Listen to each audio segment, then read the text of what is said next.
Hello dear students, this is Mansoor Mustafa. In this video, we'll discuss about the deformation. This video is especially for the students of IGCSE and O level. So let's start. Now in this video, we'll discuss about what is deformation and its types. Then we'll discuss about the investigating springs. This is the most important topic for this chapter. After that, we'll discuss about the Hooke's law, and at the end, we'll discuss the different combinations of springs. So let's start. Now, before going to the deformation, just have a recap that what are the effects of forces. It means what a force can do. So we studied this topic in the when we were discussing about the force. So these are the some effects which a force can produce. Means it can change the state of the object, it can change the speed, direction, shape, or it can produce the turning effect in the object. Now in this chapter, our major focus will be on the changing shape, means how a force can change the shape of an object. So now uh, um, you must exactly know what are the things which a force can change. Means before going to any further discussion about this topic, आपको ये पता होना चाहिए कि what are the different means effects which a force can do. कौन कौन सी चीजें जो force change कर सकता है, because sometimes in the exams you are being asked कि कौन कौन सी quantities हैं जो कि force change कर सकती हैं. Just like in this question you are being asked कि means which list contains the quantities which a force can change. ठीक है ना. सो नाउ अब देखें आप जो आपको क्वांटिटीज गिवन है, they are mass, shape, velocity and volume. These are the four quantities you are given. अब अगर हम वन बाय वन देखें तो शेप हमने अभी देख लिया, चेंज कर सकता है. वेलोसिटी वो भी हमने देख लिया, अगर स्पीड चेंज हो रही है या डायरेक्शन चेंज हो रहा है दैट मीन्स का वेलोसिटी भी चेंज हो जाएगी. Volume that depends on the changing shape. अगर किसी ऑब्जेक्ट का शेप चेंज हो सकता है दैट मीन्स के इसका वॉल्यूम भी चेंज हो सकता है. That means that out of four quantities, shape, volume, and velocity can be changed by applying force. Only the quantity which cannot be changed by the force, that is the mass of the object. That means कि option D is the correct one. You must remember कि mass वो quantity है जो आप force apply करके किसी object का change नहीं कर सकते. ठीक हो गया. Now moving to a particular topic that is deformation and types. ठीक है. अब देखिए when we talk about the deformation, deformation का मतलब ये होता है change in shape due to an applied force. मतलब आप किसी भी ऑब्जेक्ट के ऊपर फोर्स अप्लाई करें, उस फोर्स का इफेक्ट ये हो कि वो ऑब्जेक्ट का शेप चेंज कर दे. सो दैट प्रोसेस या that change of shape due to applying force is called deformation. ठीक हो गया. अब हम देखते हैं कि ये डिफॉर्मेशन आप किस किस तरह प्रोड्यूस कर सकते हैं. Means in how many different ways you can produce the deformation in the objects. ठीक है.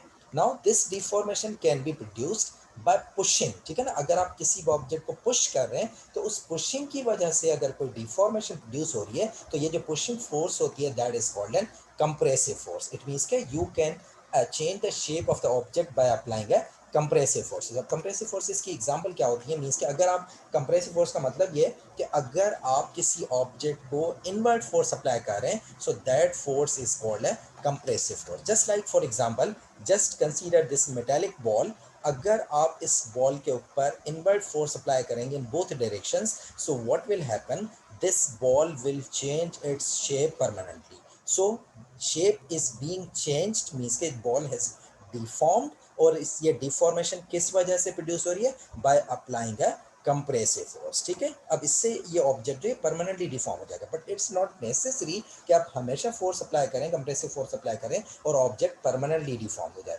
समटाइम्स ऐसे होता है object for some time it is being deform और जैसे ही आप फोर्स को रिलीज करते हैं वो अपने ओरिजिनल शेप में आ जाता है. So best example is the spring. ठीक है ना. जब आप स्प्रिंग को कंप्रेस करते हैं it means you are applying a compressive force, लेकिन उस कंप्रेसिव फोर्स को जैसे ही आप रिलीज करेंगे object will return back to its original shape. ठीक हो गया. Now, the second type of force by which you can produce the deformation that is called pulling या फिर हम इसको कहते हैं टेंसाइल फोर्स. ठीक है ना. टेंसाइल का मतलब ये अगर आप किसी ऑब्जेक्ट को आउटवर्ड फोर्स अप्लाई कर रहे हैं that force is called tensile या फिर पुलिंग फोर्स। अब इसकी एग्जांपल क्या हो सकती है? Just like for example if you have this rod, अगर आप इस रॉड को आउटवर्ड फोर्स एक्सर्ट करेंगे फ्रॉम बोथ डायरेक्शंस, तो ये रॉड जो होगी ये परमानेंटली डिफॉर्म हो जाएगी, ठीक है ना। परमानेंटली डिफॉर्म मीन्स के इसका जो शेप है वो चेंज हो जाएगा, और वो किस वजह से चेंज हो रहा है? बाय अप्लाइंग अ पुलिंग और a tensile force. Now again this force can change the shape temporarily as well, just like for example again consider spring, example of spring। जब आप स्प्रिंग को स्ट्रेच कर रहे हैं, actually you are applying a tensile force, लेकिन ये tensile force इस spring को सिर्फ टेम्परली डिफॉर्म करेगी। जब आप ये फोर्स को रिलीज करेंगे तो स्प्रिंग अपनी ओरिजिनल शेप में वापस आ जाएगा, ठीक है। Now in other way you can deform an object that is bending और टॉर्शन, मीन्स के this is again a type of force. अब ये जो टाइप ऑफ फोर्स होती है this is called a twisting force. Twisting का मतलब है जस्ट लाइक दिस, अगर आप किसी ऑब्जेक्ट को इस तरह से फोर्स अप्लाई करें वो उसमें ट्विस्टिंग प्रोड्यूस हो रही है, so this type of force is called torsion, या फिर हम इसको कहते हैं बेंडिंग। अब इसकी रियल लाइफ एग्जांपल क्या हो सकती है? Just like for example if you are turning the door knob, तो actually you are twisting this, तो इट मीन्स के you are applying a twisting force या फिर torsion force on door hand. या फिर for example if you are opening a jar cap, तो इसमें भी जो आप फोर्स अप्लाई करते हैं that is a twisting force. या फिर अगर for example you are drawing your cloth, तो इसमें भी जो आप देखें आप जो इसका शेप डिफॉर्म कर रहे हैं that is by applying a twisting force, ठीक है। So these are the different ways by which you can change the shape of the object either permanent और टेम्परेरी, ठीक है। अब हम आते हैं टाइप्स ऑफ डिफॉर्मेशन पे। Now when we talk about the types of deformation, the very first type of deformation is the elastic deformation, ठीक है ना। अब देखते हैं ये elastic deformation होता क्या है। Now elastic deformation का मतलब ये है, अगर आप किसी ऑब्जेक्ट में डिफॉर्मेशन प्रोड्यूस करें but that deformation is reversible, मतलब ये जब तक आप वो फोर्स अप्लाई करके रखेंगे ऑब्जेक्ट डिफॉर्म्ड होगा, जैसे ही आप वो फोर्स रिलीज करें और ऑब्जेक्ट अपनी ओरिजिनल शेप में वापस आ जाए, so that type of deformation is called elastic deformation. कैसे होती है? For example consider these examples. तो देखिए दोनों कंडीशन में, चाहे आप कंप्रेसिव फोर्स अप्लाई कर रहे हैं, चाहे आप स्ट्रेचिंग फोर्स अप्लाई कर रहे हैं, ठीक है ना, टेंसाइल फोर्स अप्लाई कर रहे हैं, in both conditions you are applying means के यू आर टेम्परेली डिफॉर्मिंग। अगर आप स्प्रिंग को जब आप कंप्रेस करेंगे या आप इसको स्ट्रेच करेंगे, सो फॉर टाइम बीइंग इसका शेप चेंज हो जाएगा, ये डिफॉर्म हो जाएगा, इसका वॉल्यूम चेंज हो जाएगा, लेकिन जैसे ही आप ये फोर्स रिलीज करते हैं तो ये स्प्रिंग अपने ओरिजिनल शेप में वापस आ जाता है। So these types of deformations which are not permanent, which are temporary, so those deformations are called elastic deformation, ठीक है। Now we have another type of deformation that is called plastic deformation. Just remember कि deformation can be elastic or it can be plastic, ठीक है। elastic का मतलब अगर वो reversible है that is elastic। अब हम देखते हैं plastic deformation क्या है। सेम लाइक ये उसके ऑपोजिट होती है कि this type of deformation is not reversible, मतलब ये कि अगर इस अकॉर्डिंग मीन्स के अगर आपने एक बार ऑब्जेक्ट का शेप डिफॉर्म कर दिया, now it will not return back to its original shape, तो this type of deformation is called the plastic deformation, ठीक है। अब देखिए इसके आगे पॉइंट लिखा हुआ है, however some objects in the plastic deformation range will first have to undergo elastic deformation। मतलब ये कुछ ऐसे ऑब्जेक्ट्स होते हैं जो कि परमानेंटली डिफॉर्म होने से पहले, परमानेंटली डिफॉर्म मतलब प्लास्टिक डिफॉर्मेशन का मतलब होता है परमानेंट डिफॉर्मेशन, सो परमानेंटली डिफॉर्म होने से पहले उनकी जो डिफॉर्मेशन होती है that can be the elastic deformation. अब ये किस तरह होती है, कौन से ऑब्जेक्ट्स में होती है, that we'll discuss later on. इसी वीडियो के अंदर हम डिस्कस करेंगे कि ये कौन से ऑब्जेक्ट्स होते हैं जो पहले टेम्पररी डिफॉर्म होते हैं फिर वो परमानेंटली डिफॉर्म हो जाते हैं, ठीक है। So example of plastic deformation, this can, अगर आप इस कैन के ऊपर फोर्स एक्सर्ट करते हैं तो this will be permanently deform, मतलब जब आप फोर्स को रिलीज करेंगे still this object will not return back to its original shape, ठीक हो गया। नाउ ये जो हमने टाइप्स डिस्कस किए, let's solve one example. Again in the exams you are being asked means कि आपको अकॉर्डिंग टू द गिवन जो सिचुएशन गिवन है, यू हैव टू आइडेंटिफाई कि उसमें जो डिफॉर्मेशन प्रोड्यूस हो रही है वेदर दैट इज इलास्टिक और प्लास्टिक डिफॉर्मेशन, ठीक है ना। Just like in this question, which object behaves as an elastic solid as a deforms, मतलब आउट ऑफ दीज ऑप्शंस आपने बताना है कौन सा ऑब्जेक्ट है जो कि इलास्टिकली डिफॉर्म होगा, मतलब टेम्पररी डिफॉर्म होगा, ठीक है ना। अब हम वन बाय वन सारे ऑप्शंस को चेक करते हैं. Now the option A is that a bullet as it hits as solid metal wall. एक बुलेट है जो कि सॉलिड मेटल वॉल को हिट करता है. तो देखें जब बुलेट हिट करेगा सॉलिड मेटल वॉल को तो बोथ वॉल एंड जो बुलेट है they will be permanently deform. उनका शेप परमानेंटली डिफॉर्म हो जाएगा. इट मीन्स के that will not return back to its original shape. So this is a case of plastic deformation. ठीक है. इसी तरह अगर हम बी को देखें, B is saying that a car damaged in a collision. एक कार है जो कि कोलिजन में डैमेज हो जाती है. सो अगेन जब कार डैमेज होगी ना collision, so that can be a permanent deformation. आप ऐसे नहीं है कि कोलिजन फोर्स रिमूव हो तो ये कार अपने ओरिजिनल शेप में वापस आ जाए. तो दैट मीन्स के again this is not an elastic deformation. ठीक है. Now option C is that a piece of metal cut by saw. अगर आप मेटल को पीस ऑफ मेटल को कट करते हैं by using a saw, so again this is an example of permanent deformation. एक बार पीस ऑफ मेटल आपने cut कर दिया तो उस मेटल का जो वॉल्यूम है, उसका जो शेप है, that has been changed permanently. आप उसको ऐसे नहीं कि फोर्स को रिलीज करें वो अपने ओरिजिनल शेप में आ जाए. तो दैट मीन्स कि this is also an example of permanent deformation. अब आते हैं last option, that is a football as it kicked.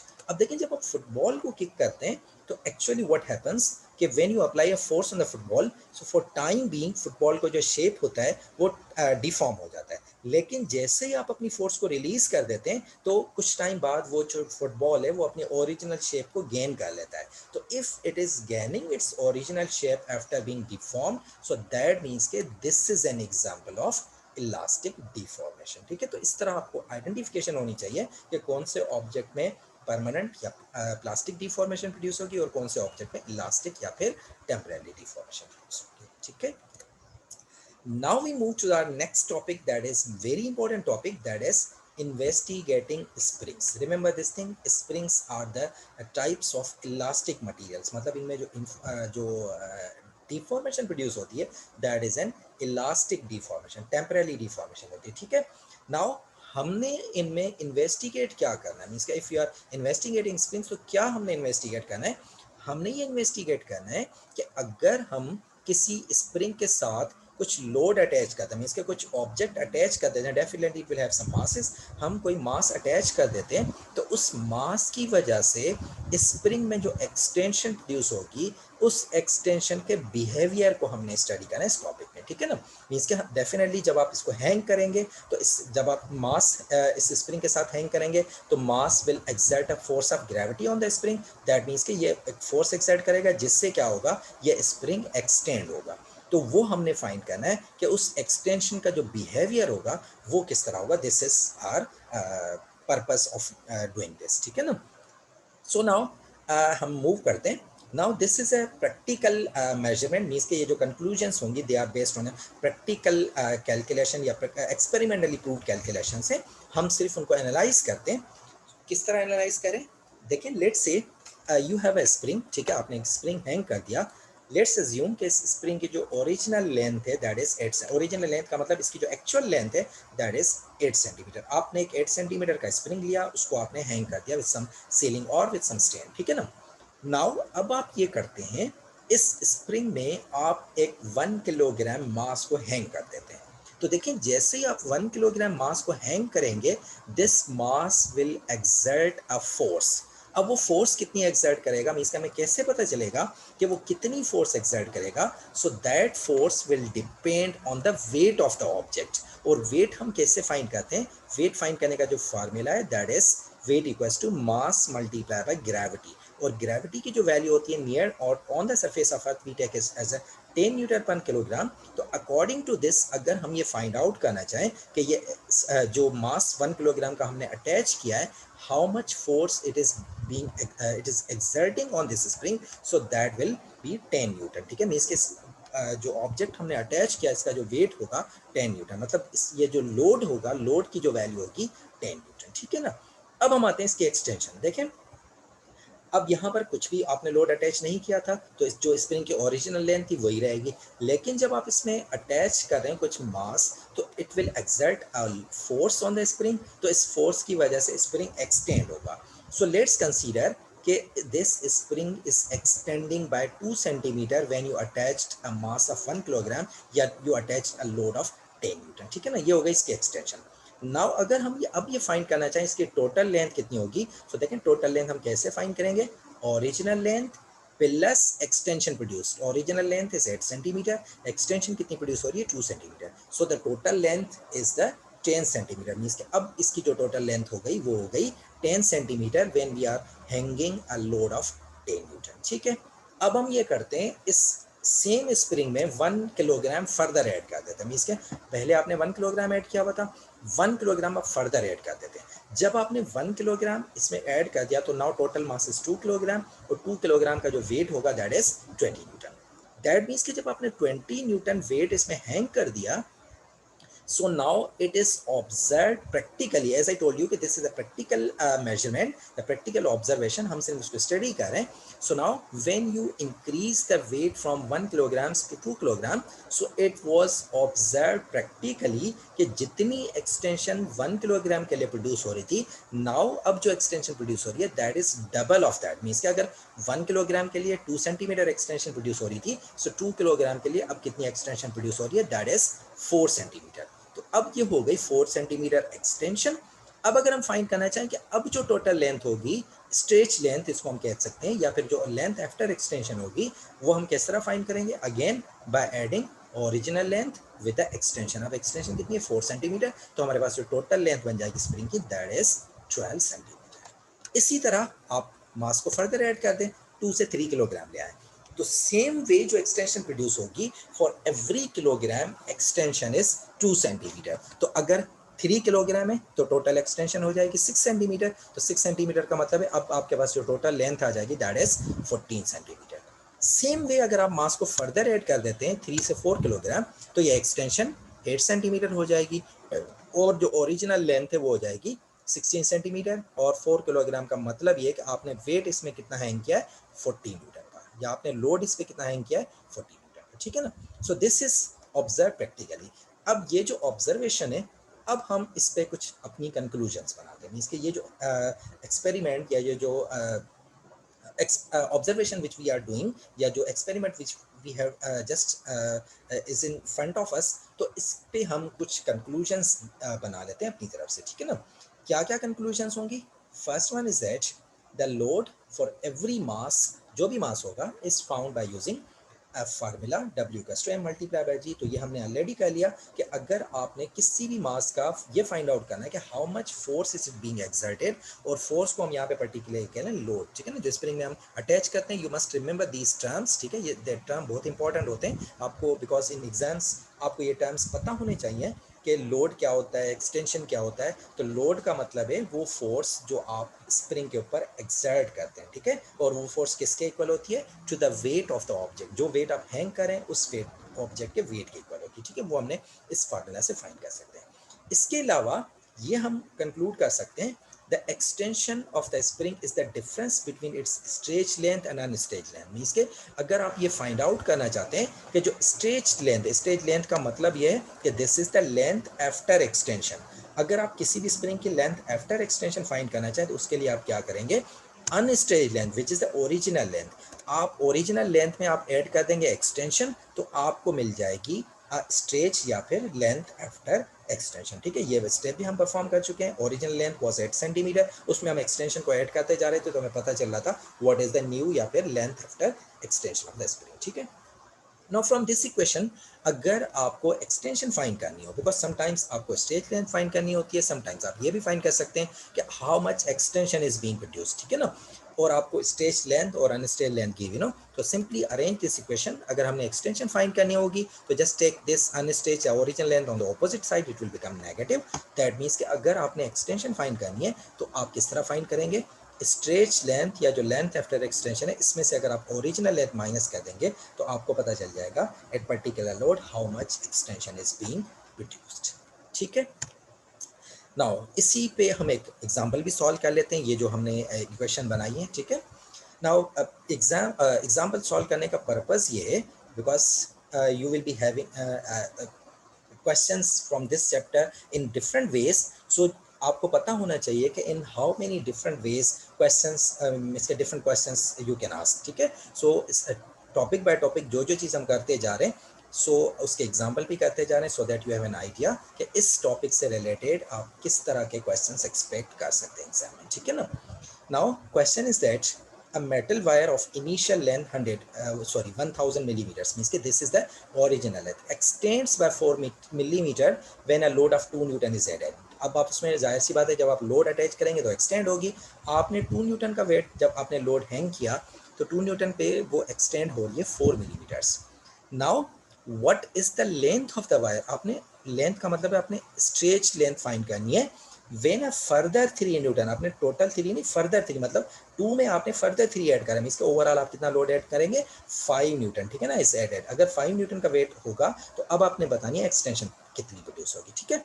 अब इससे आगे एक पॉइंट लिखा हुआ है, assuming that the wire does not extend beyond the limit of proportionality। अब ये जो पॉइंट है, again hold on for a while, we'll discuss it। आगे चल के हम इस पॉइंट को डिस्कस करेंगे इन दिस वीडियो कि इस पॉइंट का क्या मतलब है कि assuming that it does not extend the limit of proportionality। फिलहाल आप ये अज्यूम कर लें कि आपका क्वेश्चन सिर्फ इस पॉइंट तक है, ठीक है ना। So let's start solving.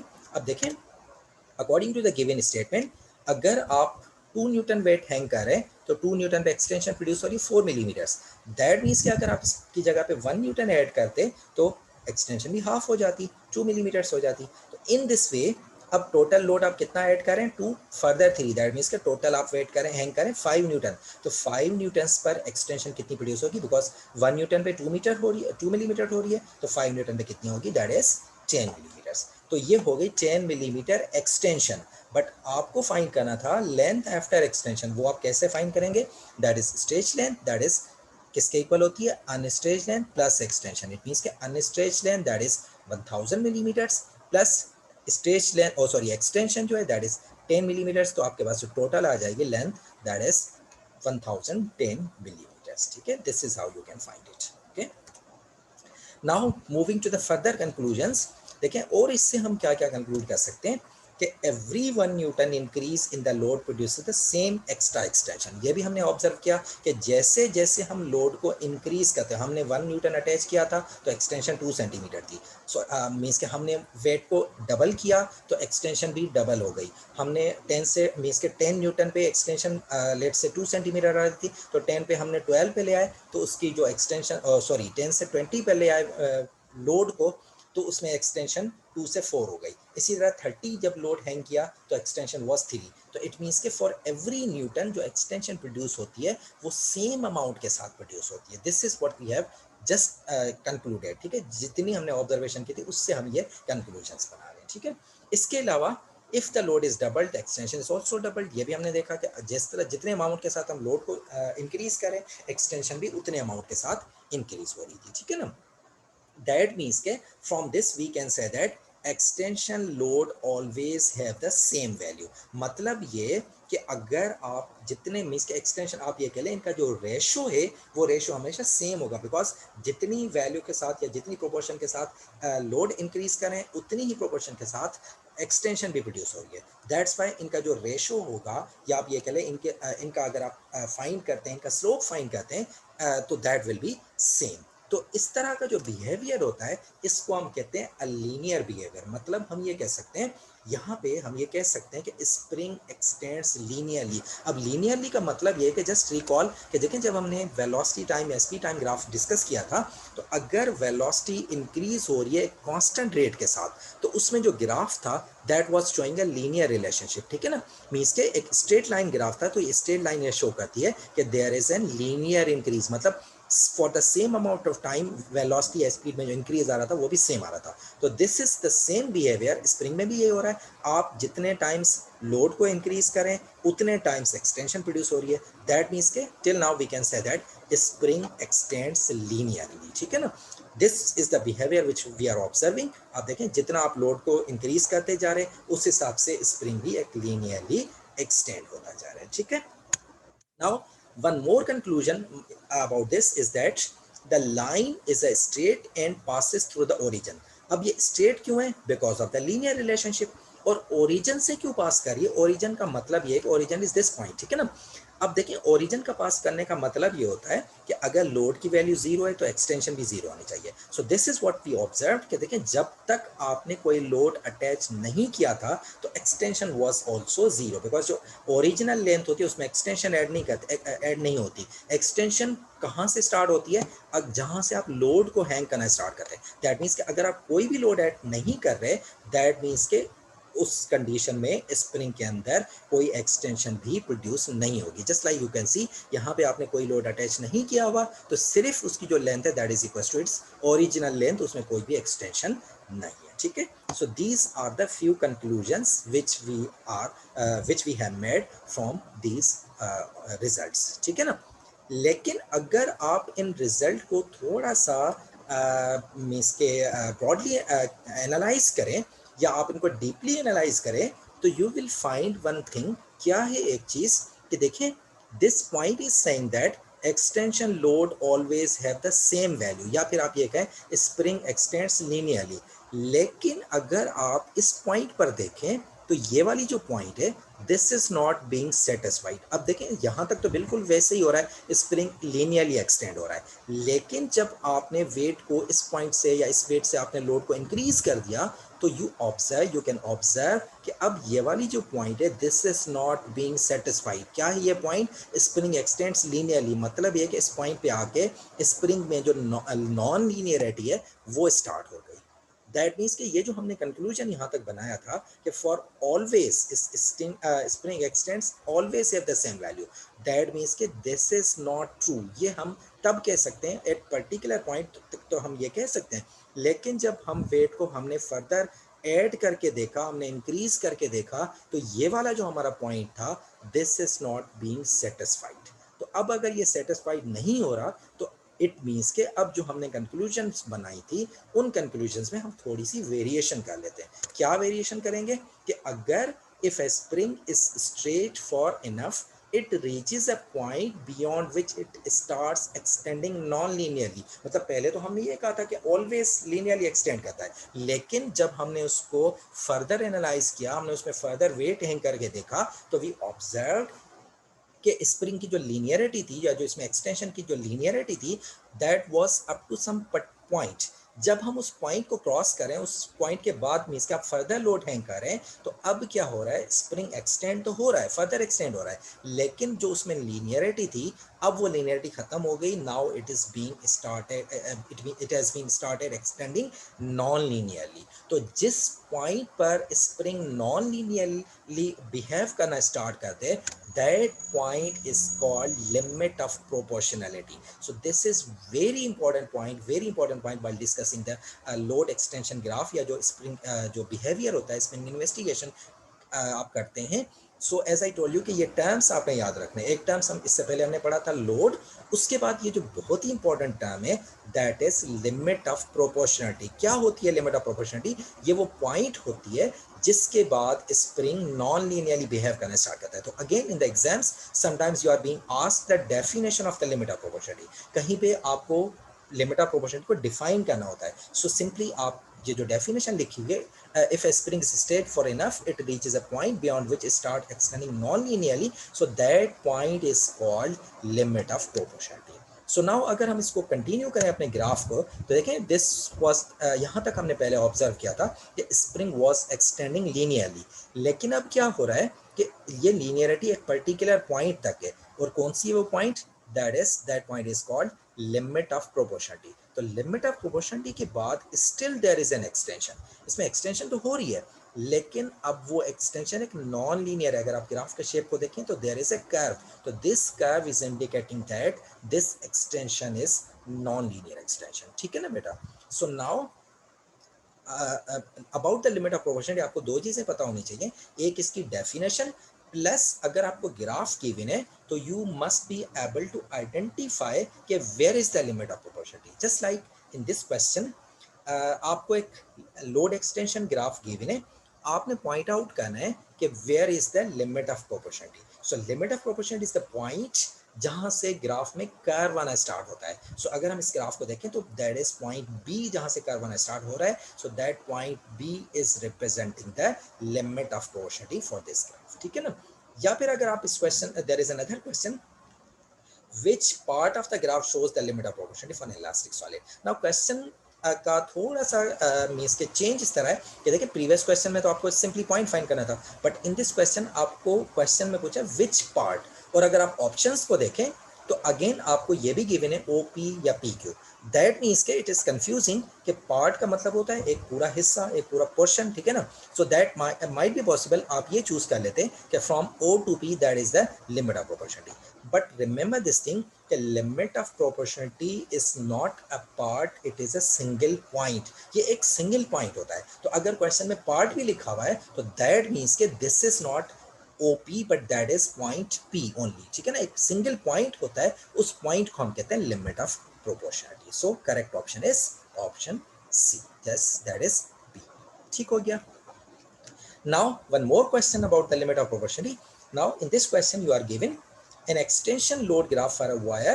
What is the load at the limit of proportionality for the wire? आपने बताना है, इस ग्राफ को देख के आपने बताना है कि लिमिट ऑफ प्रोपोर्शनलिटी पे कौन सा लोड है। ये जो लोड की वैल्यूज गिवन है, आपने वैल्यूज में से बताना है लिमिट ऑफ प्रोपोर्शनलिटी कौन सा लोड है। Now for finding the load, first of all तो हमें ये पता होना चाहिए लिमिट ऑफ प्रोपोर्शनलिटी कहाँ है। तो limit of proportionality is the point जहाँ पे ग्राफ में कर्व आना स्टार्ट होता है। तो दिस इज द पॉइंट जहाँ से कर्व आ रहा है। तो दैट मीन्स कि अगर हम इस पे फाइंड करें तो value of the load is 60 newton. So 60 newton is the load at the limit of proportionality. ठीक हो गया। Now moving to the next question. अब देखें प्रीवियस जितने भी क्वेश्चन हमने सॉल्व किए थे, we were given a graph, but in this question we are given the values in a tabular form. अब क्या है question, the table shows how the extension of spring varies with the load. आपको load और extension की values given है, between which two loads would you find the limit of proportionality. आपने बताना है कि कौन से लोड हैं, दो वैल्यूज हैं लोड की जिनके दरमियान लिमिट ऑफ प्रोपोर्शनलिटी रीच हो जाएगा, एग्जिस्ट करेगा, ठीक है ना, वो आपने फाइंड आउट करना है। नाउ हमें पता कैसे चलेगा, अब देखिए ग्राफ से तो हमें क्लियरली पता चल रहा था, जहां तक ग्राफ स्ट्रेट लाइन था, जहां से कर्व आना स्टार्ट हो गया, it means that point is limit of proportionality. But tabular form से हम कैसे एनालाइज करेंगे, तो देखें अगर आप वैल्यूज को एनालाइज करें तो देखें जब आपने कोई लोड अटैच नहीं किया था तो डेफिनेटली एक्सटेंशन भी जीरो होगी, लेकिन जब आपने लोड अटैच कर दिया 2 न्यूटन, तो 2 न्यूटन पे कितनी एक्सटेंशन प्रोड्यूस हुई, 3 मिलीमीटर, सॉरी 3 सेंटीमीटर, ठीक है ना। सो अब ये 3 हो गई यहाँ तक। अब अगर आप लोड को 2 से 4 कर रहे हैं, मीन्स कि आप लोड पर डबल कर रहे हैं, तो एक्सटेंशन स्टिल इट्स 3, देखें एक्सटेंशन, टोटल एक्सटेंशन होगी 6 सेंटीमीटर। दैट मीन्स के अब 2 से 4 तक भी जो एक्सटेंशन होगी वो होगी 3 यहाँ तक थी, फर्दर 3 यहाँ तक होगी, दैट्स वाई ये टोटल 6 हो गई। इसी तरह अगर आप 4 से 6 तक मूव करें, अगेन एक्सटेंशन आ रही है 3 सेंटीमीटर, फिर आप इसी तरह 6 से 8 पे भी यही है और 8 से 10 पे भी यही है। लेकिन जब आप 10 से 12 मूव कर रहे हैं, मीन्स आपने लोड को 10 के बाद जब हमने फर्दर 2 न्यूटन ऐड कर दिए लोड में, तो now the extension produced is 5 centimetre. आपकी जो टोटल एक्सटेंशन है वो 15 से 20 तक जा रही है, इट मींस कि अब जो एक्सटेंशन प्रोड्यूस हो रही है दैट इज 5। तो इट मींस कि दिस इज द पॉइंट जहां से ग्राफ के अंदर, या आप ये कहें एक्सटेंशन के अंदर, नॉन लीनियरिटी प्रोड्यूस होना स्टार्ट हो गई। अब नॉन लीनियरिटी प्रोड्यूस होना स्टार्ट होने का मतलब ये है कि दिस इज द पॉइंट जहां से, मींस के जहां पे जिन दो लोड्स के दरमियान आपको लिमिट ऑफ प्रोपोर्शनलिटी एग्जिस्ट करेगी, ठीक है ना।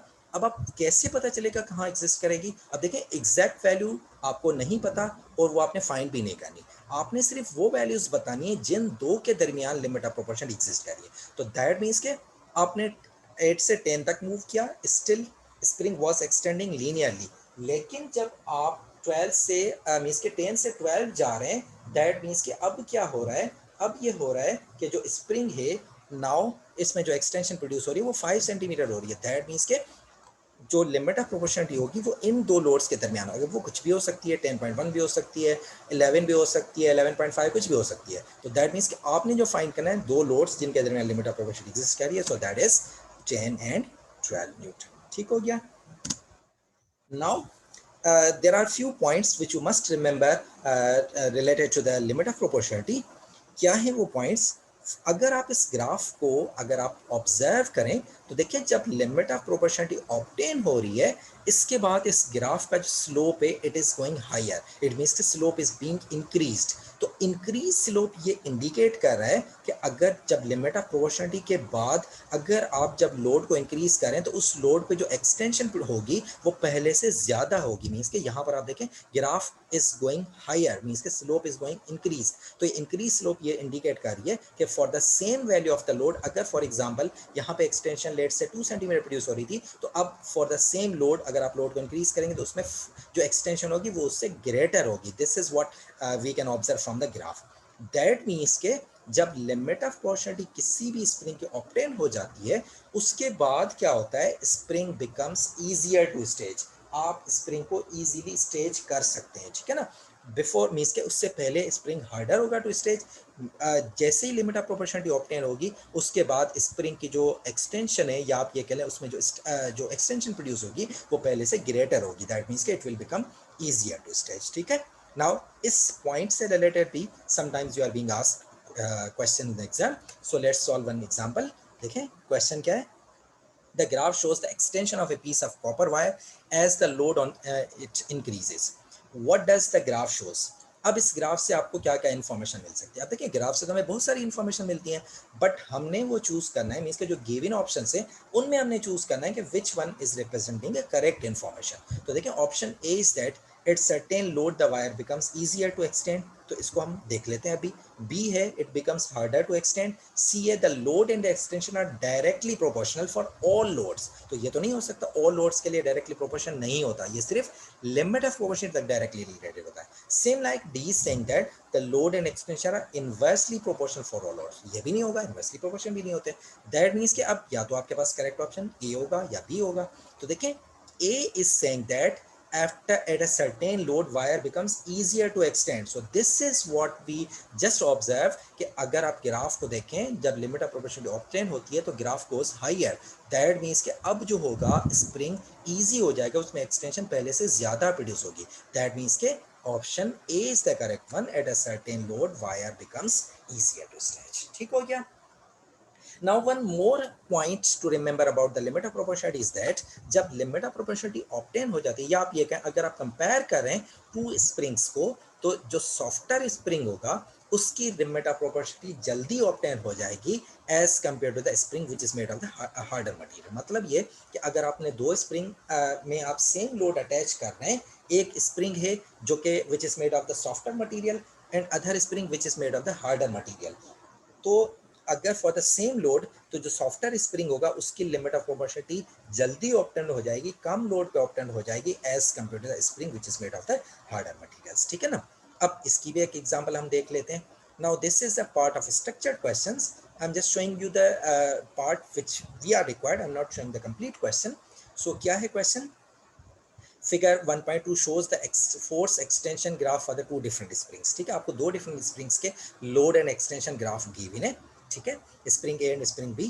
अब आपने क्या करना है in first part, when a force of 25 is applied, ठीक है, ये वाली फोर्स है 25 is applied, spring B reaches its limit of proportionality but spring A does not।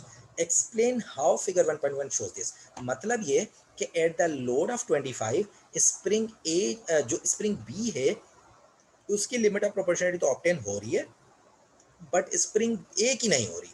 तो आपने बताना है आपको इस ग्राफ से या इस फिगर से आप कैसे कह सकते हैं कि दिस स्टेटमेंट इज ट्रू। ठीक है ना। सो देखें लिमिट ऑफ प्रोपोर्शनलिटी का मतलब ये होता है अगर जहां पर ग्राफ में कर्व आना स्टार्ट हो जाए दैट मींस के that point is the limit of proportionality. तो आप देखें load at the load of 25 spring A जो है it is still going straight. Still going straight का मतलब ये कि इसकी लिमिट ऑफ प्रोपोर्शनलिटी अभी तक ऑब्टेन नहीं हुई, किसी हायर लोड पे जाके ऑब्टेन होगी। बट अगर आप स्प्रिंग बी को देखें, स्प्रिंग बी जो है उसमें कर्व आना स्टार्ट हो गया at load of 25। That means के स्प्रिंग बी जो होगा इसकी लिमिट ऑफ प्रोपोर्शनलिटी 25 न्यूटन पर ऑब्टेन हो गई। ठीक है, ये हमने ग्राफ के थ्रू हमने बता दिया। ठीक है। नाउ इसी क्वेश्चन का सेकंड पार्ट ये है, student states that spring B is easier to stretch than spring A. Using values from figure 1.2 explain what the student mean। मतलब ये कि स्टूडेंट एक स्टूडेंट है जो कि ये कहता है कि ये दोनों स्प्रिंग्स को कंपेयर करके इस ग्राफ को एनालाइज करके वो ये बताता है कि स्प्रिंग बी जो है वो ईजियर है to stretch as compare to spring A. तो आप इस फिगर से, इस ग्राफ से आप ये कैसे कह सकते हैं कि ये जो स्टेटमेंट है स्टूडेंट की ये करेक्ट है, ठीक है। नाउ अब इस क्वेश्चन को हम दो तरीकों से आंसर कर सकते हैं। किस तरह आंसर करेंगे, देखें, अगर आप किसी भी पर्टिकुलर लोड पे, लेट से हम ये वैल्यू ले देते हैं 10 पे, अगर आप 10 न्यूटन पे आप एक्सटेंशन कंपेयर करें दोनों स्प्रिंग्स की, तो देखें स्प्रिंग ए जो है उसमें एक्सटेंशन प्रोड्यूस हो रही है 2 सेंटीमीटर्स। सेम लाइक अगर आप बी को देखें तो 10 न्यूटन पर जो बी में एक्सटेंशन प्रोड्यूस हो रही है that is greater than 2, it will be near about 2.9 या आप ये कह लें 2.8 2.9, मतलब ये कि 2 से ग्रेटर होगी। दैट मीन्स कि फॉर द सेम लोड जिस स्प्रिंग में ज्यादा एक्सटेंशन प्रोड्यूस हो रही है सिंपली वही वो सॉफ्टवेयर होगा। एक तो इस तरह से हम इसको बता सकते हैं, ठीक है ना, जिस स्प्रिंग में ज्यादा एक्सटेंशन प्रोड्यूस होगी for the same load it means it's made of the software material. या फिर दूसरा वे जो अभी हमने देखा था कि जिस स्प्रिंग की लिमिट ऑफ प्रोपोर्शनलिटी जल्दी ऑब्टेन्ड होती है that is made of the soft material. तो अब अगेन आप देखें at the load of 25 spring B की लिमिट ऑफ प्रोपोर्शनलिटी तो ऑब्टेन हो रही है बट स्प्रिंग ए की अभी तक नहीं हुई, it is still going state. That means के स्प्रिंग बी जो होगा इसकी प्रोपोर्शनलिटी अगर जल्दी ऑब्टेन हो रही है, लोअर लोड पे ऑब्टेन हो रही है as compare to the spring A, that means के this spring is made of the software material. तो इस तरह आप स्प्रिंग्स को कंपेयर कर सकते हैं, ठीक हो गया। Now again there might be a question in your mind कि देखें जब हमने स्प्रिंग को एक्सटेंड करना स्टार्ट किया था, मींस कि हमने लोड को ऐड करना स्टार्ट किया, तो वी ऑब्जर्व कि स्प्रिंग इज एक्सटेंडिंग लीनियरली, वो लीनियरली एक्सटेंड कर रहा था कहाँ तक, up to the limit of proportionality. जब लिमिट ऑफ प्रोपोर्शनलिटी उसने क्रॉस की उसमें एक्सटेंशन नॉन लीनियर होना स्टार्ट हो गई, अब उसमें फर्दर एक्सटेंड हो रहा है नॉन लीनियरली। लेकिन क्या ये नॉन लीनियरिटी चलती रहेगी, मतलब हम लोड को ऐड करते जाएं या स्प्रिंग इस तरह नॉन लीनियरली जो एक्सटेंड होता रहेगा, या फिर उसमें क्या चीज़ होगी, मतलब क्या उसका बिहेवियर होगा। सो फॉर दैट, तो देखिए अगर आप स्प्रिंग को शेप को देखें तो देखें स्प्रिंग का शेप कुछ इस तरह होता है, it's made of the wire, लेकिन ये वायर्स के अंदर ये टर्न्स होते हैं विच मेक्स द स्प्रिंग, ठीक है ना। अब जैसे जैसे आप लोड को ऐड कर रहे हैं, लोड को इंक्रीज कर रहे हैं, ये जो टर्न्स हैं ये वाइडर होते जा रहे हैं, ये ओपन होते जा रहे हैं। दैट मीन्स कि अगर if you keep the increasing the load finally you will reach, आपका जो स्प्रिंग होगा that will become like this, ठीक है, एक स्ट्रेट वायर की तरह बन जाएगा, not exactly straight but it will not remain like a spring, ठीक है, इसमें एक वायर की तरह कन्वर्ट हो जाएगा, इसके जो टर्न्स है सारे वो ओपन हो जाएंगे। नाउ जब इसके सारे टर्न्स ओपन हो गए, बिकॉज जैसे जैसे आप लोड को इंक्रीज करेंगे तो ये इसके ऊपर जितना ज़्यादा फोर्स होगी तो ये उतना ज़्यादा स्ट्रेच होगा। तो स्ट्रेचिंग की वजह से क्या होगा, once all these turns are being open, अब क्या होगा, ये स्प्रिंग जो होगा इसमें फर्दर एक्सटेंशन पॉसिबल नहीं होगी। इट मीन्स कि आप इसको एक्सटेंड करते जा रहे हैं लेकिन finally you will reach a point जिसके बाद स्प्रिंग के अंदर फर्दर एक्सटेंशन पॉसिबल नहीं होगी। तो फर्दर एक्सटेंशन पॉसिबल ना होने का मतलब ये, अब क्या होगा कि ये जो स्प्रिंग है it is being permanently deform, because once it, इसके जो जितने टर्न्स हैं अगर वो ओपन हो गए वो तो उसके बाद क्या होगा कि अब अगर आप इसमें से लोड को रिलीज भी कर देते हैं तो still after releasing the load ये जो स्प्रिंग है it will not return to its original shape, अब ये अपने ओरिजिनल शेप में वापस नहीं जाएगा। दैट मीन्स के it now it has permanently deformed, ठीक है, ये अपने ओरिजिनल शेप में वापस नहीं जाएगा। दैट मीन्स के it is no more elastic, जो कि उसमें इलास्टिक प्रॉपर्टी थी जिसकी वजह से वो अपने ओरिजिनल शेप में को रीगेन कर रहा था, now it will not regain it's original shape. और जिस पॉइंट पर आके ये परमानेंटली डिफॉर्म्ड हो जाए, ठीक है, अब देखें हमने इससे पहले एक पॉइंट वो डिस्कस किया था जहां पे उसमें नॉन लीनियरिटी स्टार्ट होती है, तो that point is the limit of proportionality. तो सेम वे अब जब आप लोड को ऐड करते जाएंगे तो finally you will reach a point जहां से फर्दर एक्सटेंशन पॉसिबल नहीं है और स्प्रिंग परमानेंटली डिफॉर्म्ड हो गया, सो that point is called N elastic limit. तो इट मींस के टिल नाउ हमने दो पॉइंट्स डिस्कस किए, first one limit of proportionality, the point eight विच, उसके बाद beyond which spring x tends non linearly, और उसके बाद जो सेकंड पॉइंट है दैट इज इलास्टिक लिमिट, और ये वो पॉइंट होता है जिसके बाद स्प्रिंग फर्दर एक्सटेंड नहीं होता और इस पॉइंट के बाद स्प्रिंग जो है वो परमानेंटली डिफॉर्म हो जाता है। नाउ अब अगर हम इसको ग्राफ जो हमने ड्रॉ किया था उसको अगर हम फर्दर कंटिन्यू करें तो देखें, first of all you reached limit of proportionality, limit of proportionality के बाद ग्राफ नॉन लीनियरली एक्सटेंड हुआ, उसके बाद finally you reached a point that is called elastic limit. उसके बाद फर्दर मीन्स के एक्सटेंशन पॉसिबल नहीं होगी, या स्लाइटली अगर आप कहते हो एक्सटेंशन हो सकती है, but that will B a permanent deformation. उसके बाद आप जो स्प्रिंग है वो अपने ओरिजिनल शेप में वापस नहीं आएगा।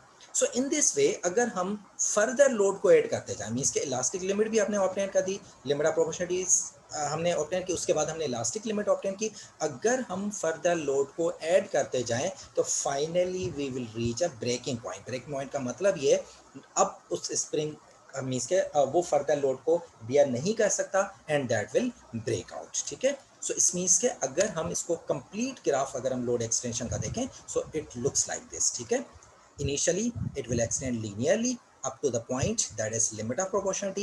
After limit of proportionality it extends non-linearly up to a point elastic limit. Elastic limit के बाद there is no significant extension, और अगर आप उसमें further load को add करते जाएंगे तो finally you will reach a breaking point. So this is a complete behavior of the load and extension. ठीक है, चले अब देखिए, जब हम लोड और एक्सटेंशन को स्टडी कर रहे हैं तो देखिए जब हमने ग्राफ को देखा तो प्रीवियसली मीन्स के the start it is behaving as an elastic material. मतलब ये कि वो पहले हम लोड उसमें ऐड करते जा रहे थे, लेकिन जैसे हम लोड को रिलीज करें वो अपने ओरिजिनल शेप को गेन करा था। लेकिन जब हमने इलास्टिक लिमिट पे पहुंच गए तो elastic limit is the point जिसके बाद इवन जब अगर हम लोड को रिलीज भी कर रहे हैं तो स्प्रिंग अपने ओरिजिनल शेप में वापस नहीं जा रहा। अगर वापस नहीं जा रहा तो इट मीन्स कि now it has permanently deformed. ठीक है ना, तो ऑन दैट बेसिस जो स्प्रिंग की जो एक्सटेंशन होती है इसको हम दो रीजन्स में डिवाइड कर सकते हैं। कौन से जो दो रीजन हैं?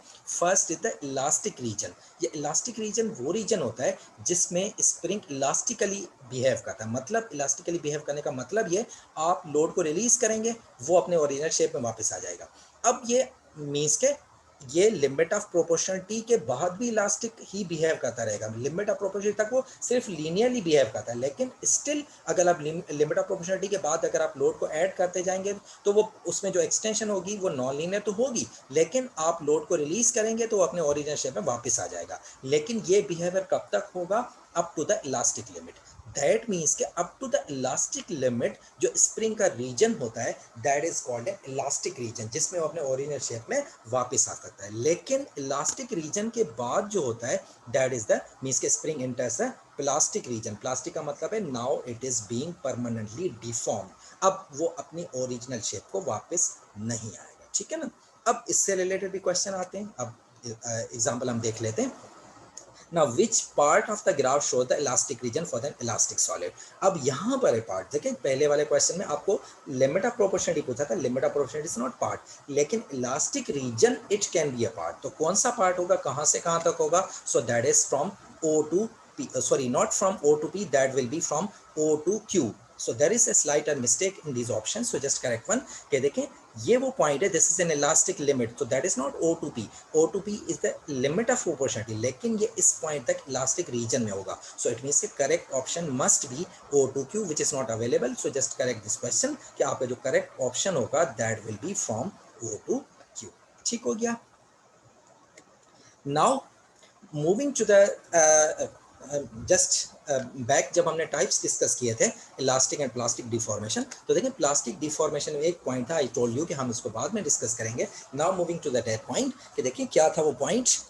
However, some objects in the plastic deformation range will first undergone elastic deformation. It means कि जो plastic deformation होती है वो होती तो परमानेंट है, लेकिन कुछ ऐसे ऑब्जेक्ट्स होते हैं जो कि परमानेंटली डिफॉर्म होने से पहले इलास्टिकली डिफॉर्म होते हैं। सो कौन से ऑब्जेक्ट्स होते हैं? अभी हमने ऑब्जर्व किया कि देखें जिस तरह स्प्रिंग है, जनरली हम ये कहते हैं spring is an elastic material, लेकिन वो इलास्टिक मटेरियल एक पर्टिकुलर रेंज के अंदर एक पर्टिकुलर लोड तक इलास्टिक होता है, उसके बाद भी it can be a permanently deform. मतलब ये कि जो इलास्टिक मटेरियल्स होते हैं they can also be permanently deform, but difference ये होता है कि जो परमानेंटली प्लास्टिक मटेरियल्स होते हैं वो डायरेक्टली उनमें जो डिफॉर्मेशन होती है वो प्लास्टिक डिफॉर्मेशन होती है, बट जो इलास्टिक मटेरियल होते हैं first they undergo N elastic deformation, उसके बाद वो फिर प्लास्टिक रीजन में आ सकते हैं। ठीक है ना, एक पर्टिकुलर रेंज के बाद वो प्लास्टिक रीजन में भी आ सकते हैं। ठीक हो गया। Now moving to the next topic, that is the Hooke's law. अब ये हुक्स लॉ क्या है? That is related to the load and extension. जो जो चीज़ हमने स्टडी की है उससे बिल्कुल रिलेटेड है। पहले हम इसकी स्टेटमेंट देख लेते हैं। स्टेटमेंट ये, the extension of a spring is directly proportional to the force applied. मतलब ये कि अगर आप किसी भी ऑब्जेक्ट के ऊपर, किसी भी स्प्रिंग के ऊपर आप फोर्स अप्लाई करते हैं तो वो जो उसमें एक्सटेंशन प्रोड्यूस होगी वो उस फोर्स के साथ डायरेक्टली रिलेटेड होगी। लेकिन उस डायरेक्टली रिलेटेड होने के लिए कंडीशन है। क्या कंडीशन है? Provided that it's limit of proportion not exceeded. मतलब ये डायरेक्टली प्रोपोर्शनल सिर्फ उस वक्त होगी जब तक उसकी लिमिट ऑफ प्रोपोर्शनलिटी ऑब्टेन नहीं हुई, before the limit of proportionality. So this is the same point which we have just discuss, जो हमने ऑब्जर्वेशन में स्प्रिंग इन्वेस्टिगेशन में जो चीज़ें हमने डिस्कस की है।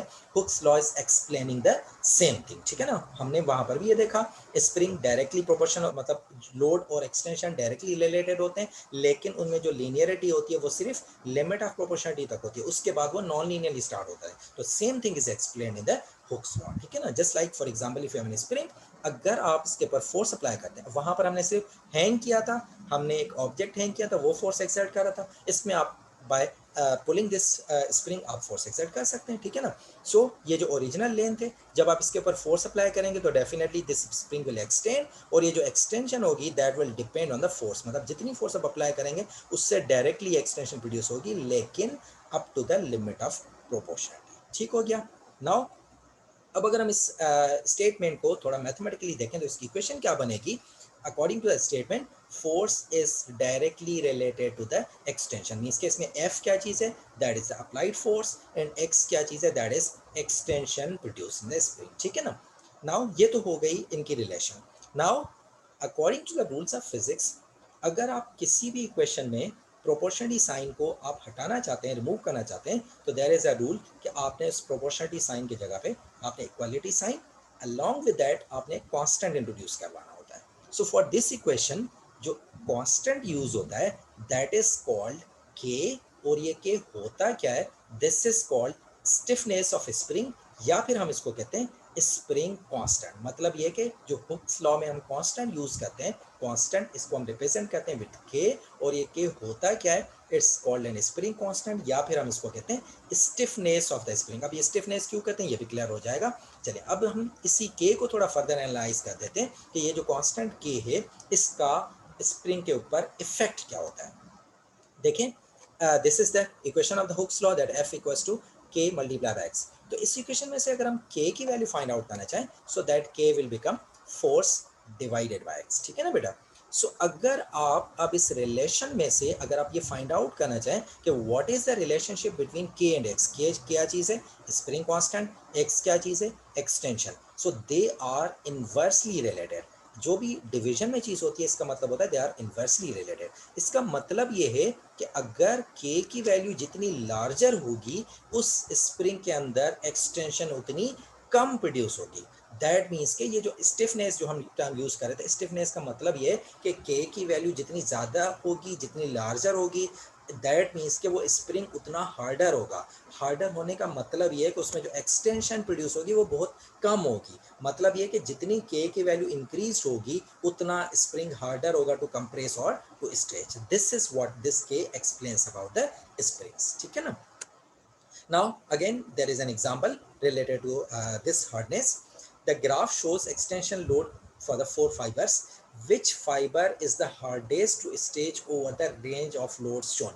आपको चार फाइबर्स गिवन है, आपने बताना है आउट ऑफ दोज फाइबर्स सबसे हार्डेस्ट कौन सा होगा। तो देखें जो हार्डेस्ट होगा according to the Hooke's law उसमें एक्सटेंशन सबसे कम प्रोड्यूस होगी। तो अगर आप कंपेयर करें एक्सटेंशन की ए बी सी की तो देखें D is the one in which, अगर आप इस लोड पे भी कंपेयर करते हैं तो सबसे जो लार्जर लोड की वैल्यू है उस पे सबसे कम जो एक्सटेंशन प्रोड्यूस हो रही है वो हो रही है डी में। दैट मीन्स अगर हम कंपैरेटिवली देखें तो spring D is the hardest. ठीक हो गया।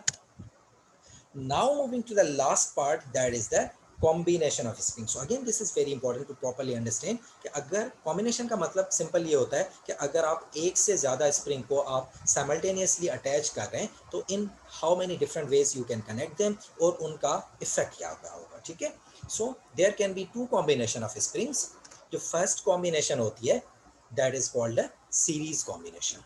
सीरीज कॉम्बिनेशन का मतलब ये होता है कि इफ टू और more springs are connected end to end, मतलब अगर आपके पास, जाहिर सी बात है कॉम्बिनेशन में एक स्प्रिंग तो होगा नहीं, या तो टू होंगे या उससे ज़्यादा होंगे, तो अगर आप टू और मोर देन टू स्प्रिंग्स को एंड टू एंड कनेक्ट करें लाइक दिस, ठीक है ना, they are connected end to end, तो इनकी जो कॉम्बिनेशन होती है that is called the series combination. ये तो हमने कनेक्ट। अब हम देखते हैं कि इस कॉम्बिनेशन से इनके जो एक्सटेंशन और इनके जो लोड्स हैं उस पर, या आप ये कहें ओवरऑल जो इसके ऊपर इफेक्ट क्या होगा स्प्रिंग्स को सीरीज में कंबाइन करने से, ठीक है ना। सो नाउ अगर हम फर्स्ट ऑफ ऑल ये फाइंड करना चाहें कि इनके ऊपर जो फोर्स एक्ट करेगी वो किस तरह वेरी करेगी, अगर ये सिंगल स्प्रिंग होता, अब सिंगल स्प्रिंग को अगर हम रिप्लेस करें with the combination of two series springs, तो उस पे फोर्स पे क्या इफेक्ट हो, फोर्स का मतलब है जो इनके ऊपर जो फोर्स, इस लोड जो एक्सर्ट करा होगा वो किस तरह वेरी करेगी। तो देखें फोर्स क्या है, each spring in the combination experience the same amount of force equal to the force of single spring. इसका मतलब ये है कि लेट से जो आपने वेट हैंग किया या मास जो आपने ऑब्जेक्ट हैंग किया उसका मास है 1 किलोग्राम, तो अगर ये 1 किलोग्राम है तो इसका मतलब इसका वेट होगा 10 न्यूटन। दैट मीन्स के जब ये सिंगल स्प्रिंग होगा तो उस सिंगल स्प्रिंग में जो फोर्स मीन्स के ये ऑब्जेक्ट एक्सर्ट करा होगा वो होगी 10 न्यूटन। अब अगर आप उस सिंगल स्प्रिंग को रिप्लेस कर देते हैं विथ टू स्प्रिंग्स या टू से ज़्यादा, तो अकॉर्डिंग टू दिस स्टेटमेंट ये जो फोर्स है, अगर ये single spring 10 Newton force exert कर रहा है तो सीरीज में कनेक्ट करने से every spring will exert this much amount of force, मतलब अगर ये टू स्प्रिंग्स है तो ये भी 10 न्यूटन फोर्स एक्सपीरियंस करेगा, जो दूसरा स्प्रिंग है वो भी 10 न्यूटन स्प्रिंग फोर्स एक्सर्ट करेगा, अगर आप थर्ड स्प्रिंग अटैच कर देते वो भी 10 न्यूटन एक्सपीरियंस करता। मतलब ये जो है जितनी भी फोर्स होगी वो हर स्प्रिंग में सेम होगी, मतलब अगर आप एक स्प्रिंग के लिए 10 न्यूटन है तो दो स्प्रिंग्स के लिए वो 10 दोनों के लिए हो जाएगी, इसी तरह थ्री स्प्रिंग्स में वो 10 हर स्प्रिंग में वो इक्वल अमाउंट ऑफ फोर्स जाएगी, ठीक है, उसमें फोर्स में कोई भी चेंज नहीं आएगा, ठीक हो गया, ये तो हो गई फोर्स। अब हम देखते हैं कि स्प्रिंग को सीरीज में कनेक्ट करने से एक्सटेंशन पर क्या इफेक्ट होगा। तो देखें एक्सटेंशन जो होती है स्प्रिंग की, that extends same amount as the single spring. मतलब ये कि अगर जस्ट कंसीडर कि जब आपके पास ये सिंगल स्प्रिंग था, लेट से आपने 10 न्यूटन पे वो एक्सटेंड हो रहा है 3 centimetre when it was a single spring, लेकिन जब आप इसको रिप्लेस कर देते हैं in the series of two spring, अब क्या होगा कि जिस तरह से लोड सब में सेम जा रहा था तो एक्सटेंशन भी सब में सेम होगी, बिकॉज एक्सटेंशन डिपेंड करती है लोड पे। तो अगर एक स्प्रिंग एक्सपीरियंस कर रहा है 10 न्यूटन को, तो जाहिर सी बात है इसमें एक्सटेंशन अगर फॉर एग्जांपल 3 सेंटीमीटर हो रही है तो दूसरा स्प्रिंग भी 10 न्यूटन एक्सपीरियंस कर रहा है तो इसमें भी एक्सटेंशन 3 सेंटीमीटर होगी। दैट मीन्स कि जो ओवरऑल एक्सटेंशन होगी जब आपने टू स्प्रिंग्स कनेक्ट किया है सीरीज में, तो वो किसके इक्वल होगी, total extension is increase by the number of spring times. मतलब ये एक्सटेंशन कितनी है सिंगल स्प्रिंग की, 3 सेंटीमीटर्स, कितने स्प्रिंग आपने अटैच किए हैं सीरीज में 2, तो इट मींस के that will be 2 times increase, it means के that will total extension will become 6 centimetre.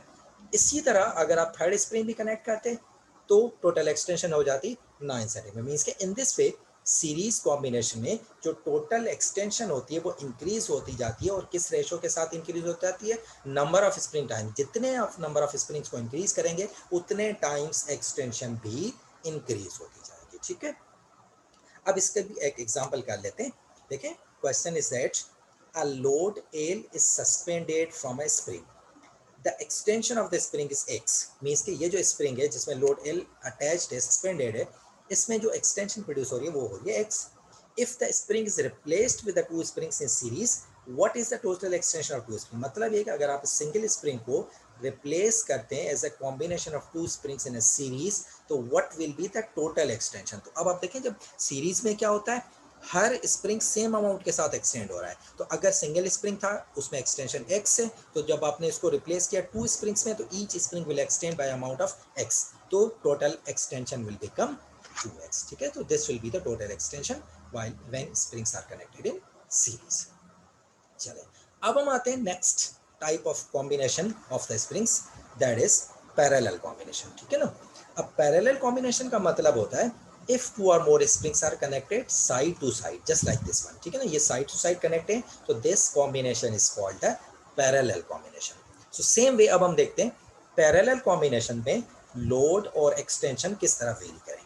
Now first of all if you talk about the load, तो इसमें ये होता है कि जितना लोड सिंगल स्प्रिंग के ऊपर था, अगर आप उसको रिप्लेस करते हैं with a combination of the parallel springs, तो ये जो लोड होगा it will be equally divided in each spring.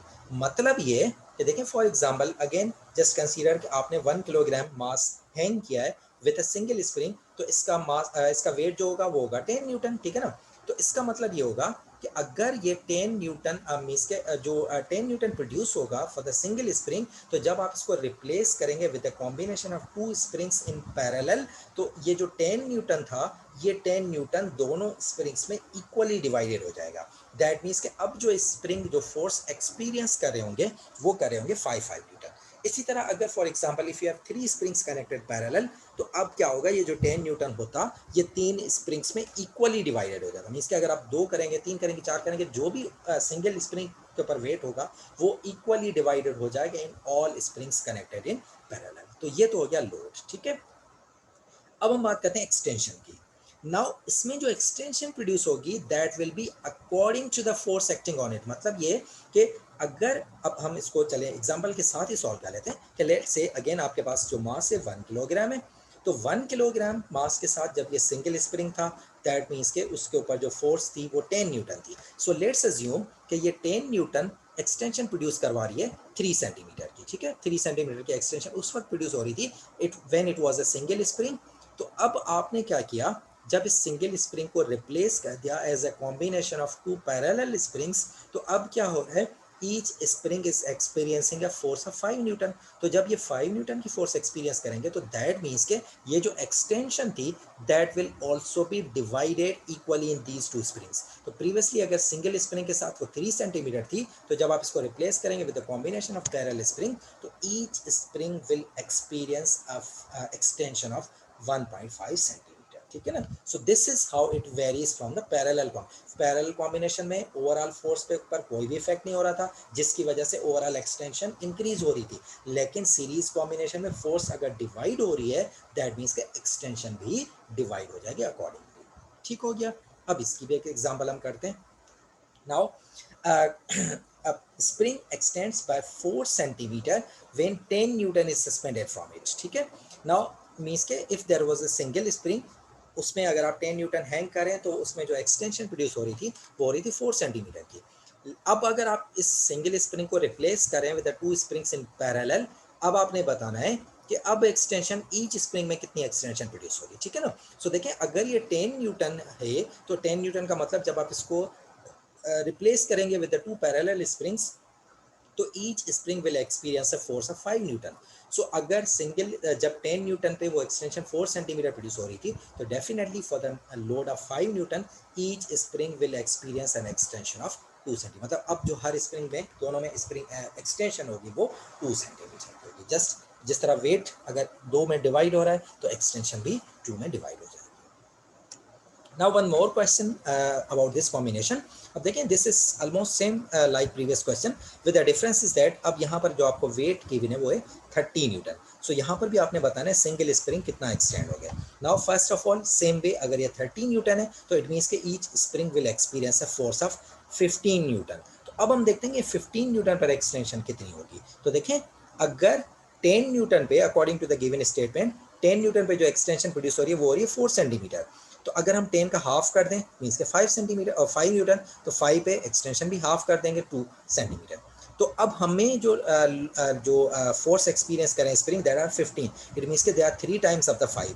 तो अगर फोर्स को हम 3 टाइम करें तो एक्सटेंशन को भी हमने 3 टाइम करना पड़ेगा। So if extension for the 5 Newton is 2 centimeter, so for the 15 Newton each spring will experience an extension of 6 centimeters, ठीक हो गया। Now one more question, this is a combination of both जो means कि this is a collective question of both combinations. ठीक है, इसमें दोनों series और पैरेलल कॉम्बिनेशन यूज हो रही है। ठीक है, अब हम देखते हैं इस क्वेश्चन में क्या है और उसको किस तरह सॉल्व करेंगे। Now question is that a load L is suspended from the two springs that are in parallel. ठीक है, the extension of each springs X, मतलब दो लोड आपने लोड L अटैच कर दिया in two springs which are connected in parallel and each spring is experiencing extension of, means के हर दोनों springs में से जो एक्सटेंशन दोनों में प्रोड्यूस हो रही है दैट इज एक्स।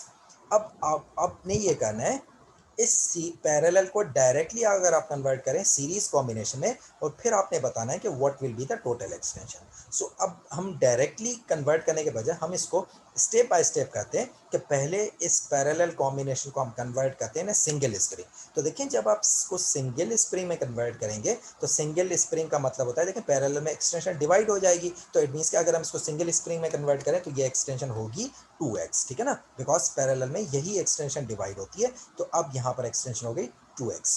नाउ अब ये जो सिंगल स्प्रिंग है अब हम इसको कनेक्ट करते हैं इन अ सीरीज कॉम्बिनेशन। अब जब ये सीरीज में कनेक्ट करेंगे it will look like this, ठीक है ना, ये ऐसे होगा। तो अब देखें सीरीज में ये होता है कि जितनी एक्सटेंशन अगर सिंगल स्प्रिंग में प्रोड्यूस हो रही है every spring will have that much extension.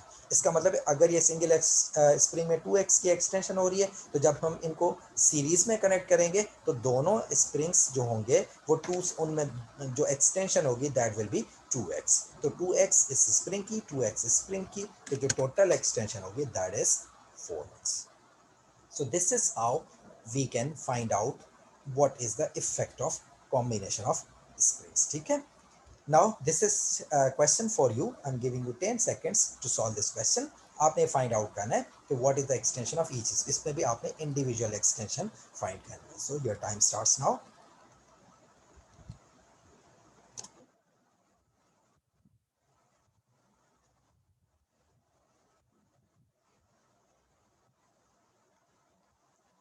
Okay so your time up. So I hope आपने आंसर फाइंड कर लिया होगा, अगर नहीं फाइंड किया सो लेट्स सी हम इसको किस तरह सॉल्व करेंगे। अब देखें अगर ये 19 न्यूटन है इट मीन्स के if they are connected in parallel तो ये इक्वली डिवाइड हो जाएंगे and each spring will experience a force of 13 newton. So अब हम देखते हैं कि 13 न्यूटन पर इनमें एक्सटेंशन कितनी प्रोड्यूस होगी। तो according to the question 6 centimetre कब एक्सटेंशन प्रोड्यूस हो रही है, जब लोड है 15 न्यूटन, इट मीन्स के 15 न्यूटन लोड पे एक्सटेंशन प्रोड्यूस हो रही है 6 सेंटीमीटर। तो 30 न्यूटन पे कितनी होगी, that will be double, that will be 12 centimetre, ठीक है।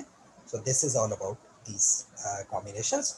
नाउ जस्ट समराइज, हम इसको समराइज कर लेते हैं। देखें जब आप सीरीज कॉम्बिनेशन में स्प्रिंग्स को कनेक्ट करते हैं तो उनके जो लोड होते हैं दैट मीन्स के load of the individual springs remain same on all springs.